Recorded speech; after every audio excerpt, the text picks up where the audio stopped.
안녕하세요. 마태복음 함께 걷기 Walk Together 박영수 목사입니다. 오늘은 예수님의 비유 네 번째 시간 마태복음 13장 44절부터 46절까지 하나님의 말씀을 함께 생각해 보려고 합니다. 오늘도 민준이와 함께 예수님의 비유 읽기 우리 함께 시작하도록 하겠습니다.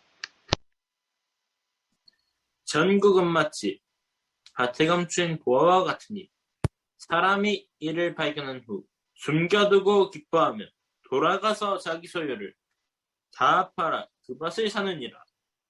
또 천국은 마치 좋은 진주를 꾼 장사와 같으니 그 기값진 진주 하나를 발견하며 가서 자기 소유를 다 팔아 그 진주를 사느니라. 아멘. 우리 민준이가 점점 우리 회를 거듭하면 거듭할수록 말씀을 더욱더 생동감 있게 잘 읽어주는 것 같습니다. 감사합니다. 갈릴리 호수에 배를 띄워놓고 예수님의 말씀 가운데 예수님의 비유 우리 오늘 한번 또 더 살펴보려고 하는데요. 하나님의 통치 안에 있는 하나님의 나라는 누군가에게는 발견되고 소유된 값진 가치이지만 아직도 많은 사람들은 이 나라에 대해서 알지 못합니다. 왔는지 갔는지 그 가치가 도대체 어느 정도인지 전혀 깨닫지를 못합니다. 하나님의 나라는 그런 면에서는 여전히 감춰져 있습니다. 당시 고대 근동 사람들은 빈번한 전쟁과 사회적 혼돈으로 재산을 보호할 장소가 필요했습니다. 하지만 아직 전은행 제도가 발전하지 않았기 때문에 가장 안전하다고 생각했던 장소는 다름 아닌 땅속이었습니다. 그런데 땅에 보물을 묻었던 사람이 타 지역에서 생을 마감하거나 여러 이유로 고향에 돌아오지 못한 경우 다른 사람이 그 보물을 발견하는 일은 종종 있었습니다. 달란트의 비유에서도 한 달란트를 받은 종이 그 달란트를 땅에 묻어두었다고 말하는 것을 우리는 기억합니다. 인간의 관점에서는 그 보물을 발견했다. 이것이 운이 좋다. 재수가 좋다는 관점으로 이해할 수밖에 없습니다. 운과 재수를 안 믿는 사람이라면 이건 우연이라고 말하겠죠. 그러나 이 보물이 복음이라면 이것은 운도 재수도 우연도 아닌 하나님의 예정이며 성령께서 중생케 해주시는 은혜로 된 것입니다. 복음으로 볼 수 있는 눈은 영적인 눈이 뜨여져야만 발견될 수 있기 때문입니다. 감춰진 보물, 감추어진 하나님의 나라는 결코 육의 눈으로는 발견될 수 없습니다. 이것은 진주 비유에서도 마찬가지입니다. 장사하는 사람이 진주 하나를 위해 평생 모은 소유를 다 팔 정도로 값진 진주를 찾은 것. 이것은 이 사람이 정말 노력한 결과라고 충분히 생각할 수 있습니다. 그러나 우리가 인생 살다 보면 노력한다고 해서 되는 게 있고 안 되는 게 있어요. 복음의 가치를 깨닫는 것은 인간의 노력으로 되는 것이 아니라 오직 성령께서 눈을 열어주시고 깨끗게 해주셔야지만이 이 복음의 가치를 발견할 수 있는 것이죠. 이 보물을, 이 진주를 발견함에 우연, 재수 혹은 인간의 노력이 비집고 들어갈 틈이 없습니다. 은혜로 발견케 되는 것이죠. 절대로 예수를 믿을 수 없는 집안에서 자라난 사람이라도 3대째 믿는 집안에서 수십 년간 신앙생활을 했던 사람이라도 동일하게 하나님께서 믿음을 선물로 주시고 영의 눈을 뜨게 하셔야지만 보물과 값진 진주에 비유된 복음의 가치를 알게 되는 것이죠. 여기에서 중요하게 생각해 봐야 할 하나님의 나라의 가치는 기뻐했다는 것입니다. 그리스도를 만났다는 기쁨, 세상 그 어떤 것과도 바꿀 수 없는 보물과 진주를 발견했다는 그 기쁨이 하나님 나라에 대한 반응입니다.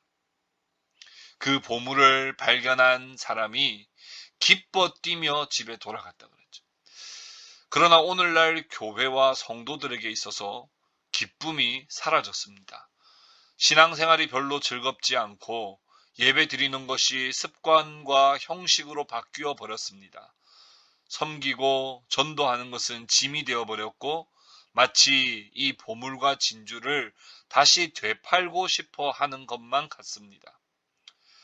처음 주님을 만났을 때, 천국을 발견했을 때의 기쁨, 하나님의 은혜를 경험했을 때 그 기쁨은 어디로 갔습니까? 그 기쁨이 만약 사라지고 우리에게 없다면 내 마음이 돌밭과 같은 마음일 수 있겠다 싶어요.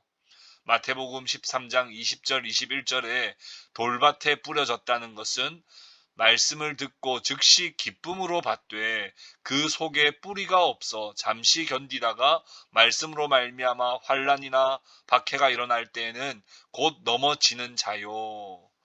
일시적인 기쁨이 아닌 그리스도를 소유했다는 영원한 기쁨으로 회복되어지기를 축복합니다.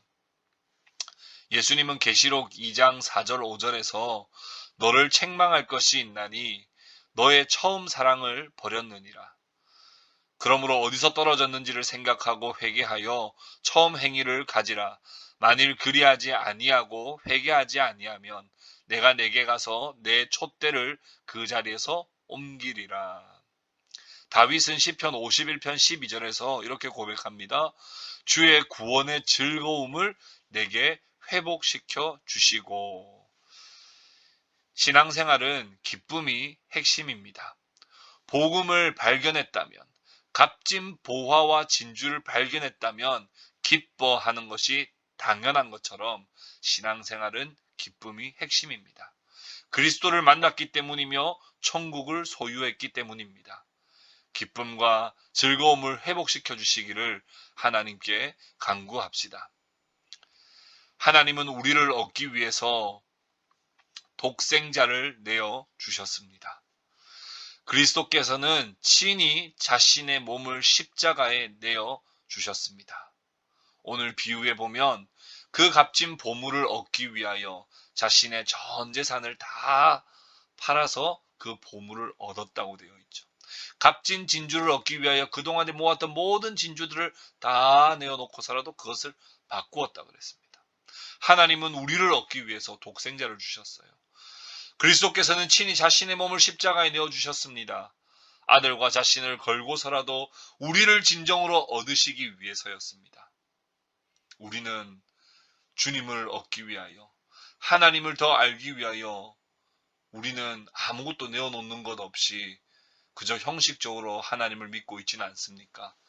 바울도 주님을 얻기 위해 모든 것을 배설물로 여겼다고 말씀하고 있고, 베드로, 안드레, 야고보, 요한도 배와 그물을 버려두고 주님을 따랐다고 말씀하고 있습니다.